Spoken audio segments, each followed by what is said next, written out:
Pratiquement tous les jours sur les réseaux sociaux, je lis vos commentaires. Puis je découvre toujours un petit peu plus à quel point vous avez l'air mais si fatigué de votre métier. Il y en a même qui sont prêtes à changer complètement de voie, et puis il y a toutes celles qui attendent impatiemment la retraite pour souffler un peu. Et je peux le comprendre franchement, parce que des fois ça m'était arrivé aussi d'avoir l'envie de tout arrêter. Mais si je vous disais que ce n'était pas le métier lui-même qui vous épuise et qui vous sature, et si c'était plutôt la manière dont on nous a appris à exercer ce métier? Alors suivez-moi dans ce nouvel épisode parce que j'aimerais vraiment vous partager une autre vision de la coiffure. Le cheveu file de l'âme. Ce podcast s'adresse aux coiffeuses qui sentent que la coiffure commerciale ne répond plus à leurs besoins de sens. Je suis Marie-France, coiffeuse depuis plus de 40 ans. J'ai longtemps pratiqué la coiffure de transformation avant de réaliser que les cheveux ne demandent pas toujours à être changés, mais à être écoutés. À travers mon parcours, j'ai compris que les cheveux parlent, qu'ils racontent l'histoire intérieure des femmes, leurs émotions, leur passage de vie, leurs besoins inconscients. Et que dans notre posture de coiffeuse, soit on peut rester à la surface, soit devenir un véritable espace de rencontre humaine. Comme je le disais, vous êtes tellement nombreuses aujourd'hui à être au bout du rouleau et de vous sentir coincées dans votre profession, coincées par le rythme infernal, par la course à la clientèle, parce que franchement, on le reconnaît, elle est quand même de moins en moins fidèle.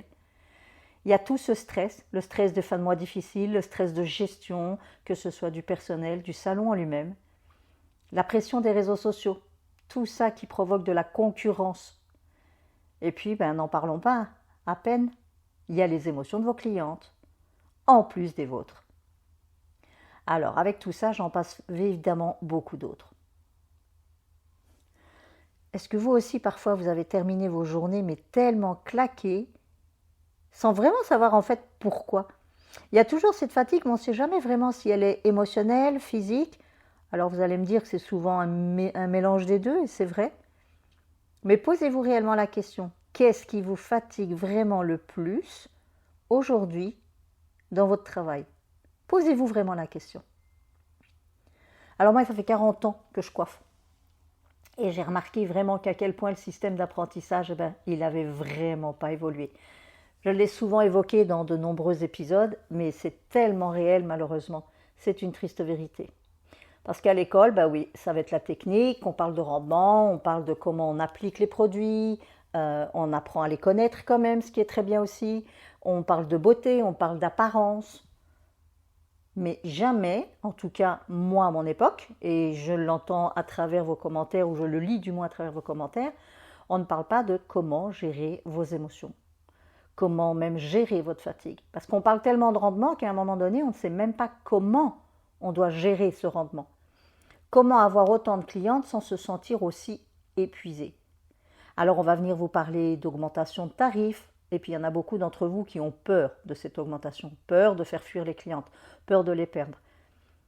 Alors comme je l'ai eu moi aussi pendant une période, pour ne pas augmenter mes tarifs, j'avais augmenté la clientèle. Mais à un moment, c'est le corps qui vous lâche, parce que lui, il n'en peut plus. Alors c'est ça que je dis, à l'école, on ne nous apprend pas vraiment à gérer tout ça. Je trouve qu'on devrait tellement aborder le côté humain, le côté gestion émotionnelle et surtout l'écoute de soi.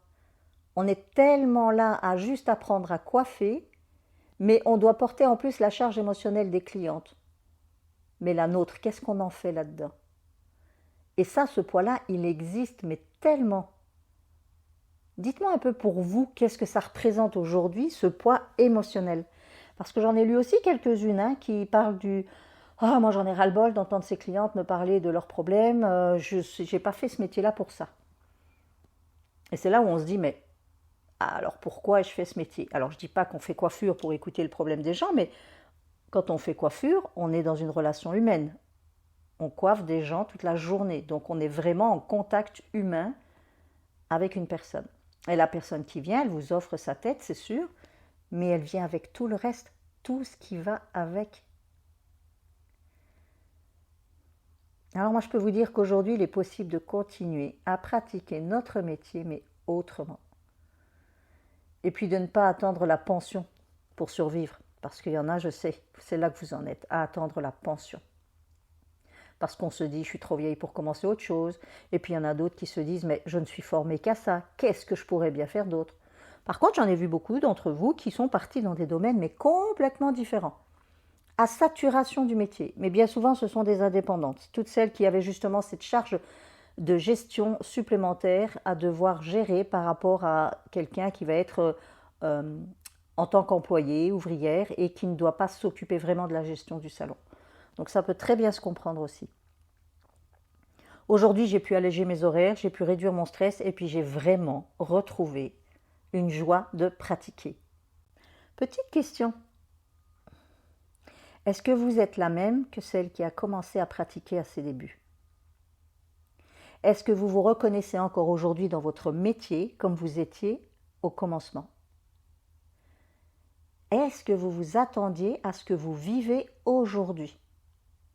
Soyez honnête avec vous, soyez clair, juste pour voir un petit peu à quoi vous vous attendiez au début, où est-ce que vous en êtes aujourd'hui et vers quoi vous avez l'impression de vous diriger. Dites-moi un peu en commentaire où vous en êtes et comment ça se passe pour vous. Je serais vraiment curieuse d'en discuter avec vous. Moi-même, je suis passée par tellement d'étapes émotionnelles à me demander où j'en étais, qu'est-ce que je faisais là et qu'est-ce que je cherchais en fait. Je trouve que c'est intéressant à un moment donné de se remettre en question plutôt que de tout balancer d'un coup. Alors je sais qu'il y en a plusieurs d'entre vous qui recherchent quelque chose de plus profond pour être venus me trouver pour m'en parler. Le côté superficiel, le côté juste apparence vous dépasse. Aujourd'hui, ça vous sature. Aujourd'hui, vous avez envie d'aller plus loin parce que vous le sentez qu'il y a ce quelque chose de plus loin. Comme s'il y avait une autre vérité, comme s'il y avait une connexion humaine. Et celle-là, elle n'est pas surfaite, elle est bel et bien réelle. Et je pense que toutes celles qui ont du mal avec cette connexion se sentent encore plus épuisées parce qu'elles viennent, elles pratiquent ce qu'on leur a appris, mais au-delà de ça, ça les dépasse. Et donc c'est très usant, sincèrement. Juste coiffer pour coiffer sans tenir compte des émotions, c'est presque impossible.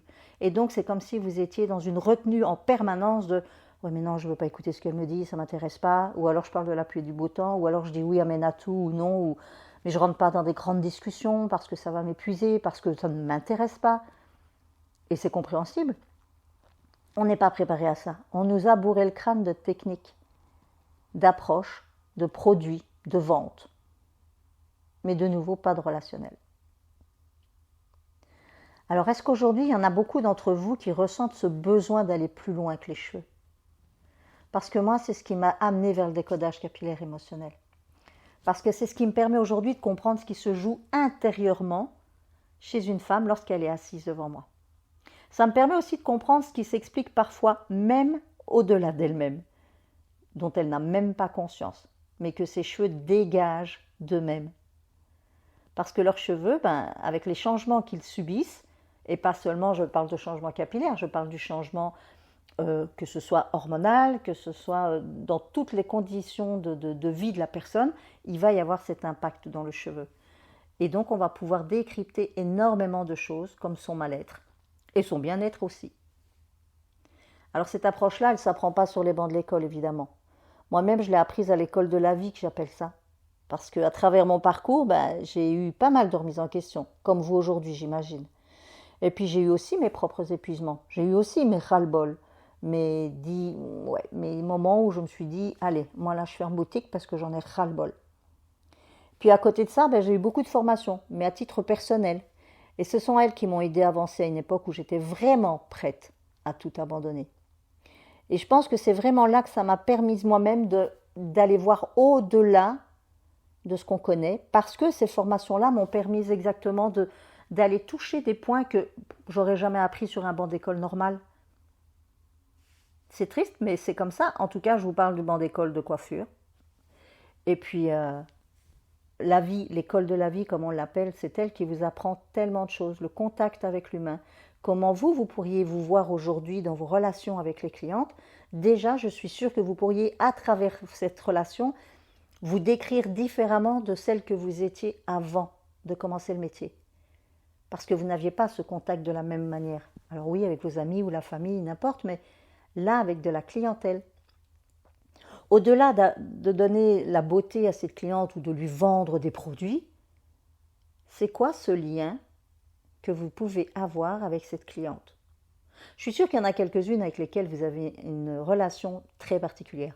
D'autres avec qui, comme on dit, le feeling, il est là, il n'est pas là. Il y en a qu'on apprécie, d'autres moins. Il y en a avec qui on ne se pose même pas la question.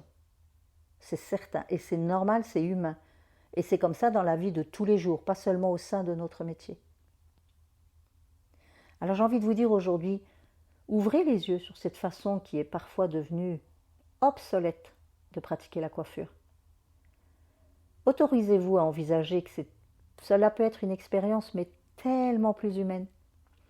Si vous y mettiez plus de conscience sur ce lien que vous créez avec la cliente. Et ça vous apportera aussi plus de conscience sur vous-même. Je le vois dans vos partages aussi, dans les commentaires. Alors évidemment, le cœur du métier, c'est la pratique des produits, les applications, les nouvelles techniques. Et j'ai tellement l'impression que ça vous épuise parce qu'on vous demande toujours plus, à des degrés tellement différents. Et pour les clients, on a l'impression que tout est possible, tout. Et beaucoup d'entre vous, je le remarque, sont prêts à essayer tout pour arriver à ce que la cliente veut, sans même être capable de lui dire non, là, ce n'est pas réalisable, par peur qu'elle aille autre part pour le faire. Est-ce que vous voulez vraiment être celle qui s'est plantée parce qu'elle savait à l'avance que ce n'était pas réalisable, mais qui l'a quand même fait, au point d'entacher sa réputation, parce que vous savez très bien que la cliente ne va pas se gêner, ou bien être respectée en se disant « Ok, elle ne s'est pas lancée dans quelque chose sur lequel elle avait un doute ». Ça, c'est à vous de voir aussi, parce que qu'est-ce que vous recherchez derrière ça? Lorsqu'on est dans le relationnel avec la cliente, on va aller au-delà de sa demande esthétique. On va aller au-delà de son apparence. Et vous-même, vous allez comprendre, et il y en a beaucoup d'entre vous qui le comprennent déjà, que le besoin derrière la coiffure est bien plus profond que la simple demande de coiffure. Et donc aussi, de nouveau, par ce décodage capillaire émotionnel, cela permet d'aller au-delà. Aujourd'hui, étant donné que je le pratique régulièrement dans mon salon et que je ne suis plus du tout dans les transformations capillaires, je prends vraiment le temps avec chaque cliente.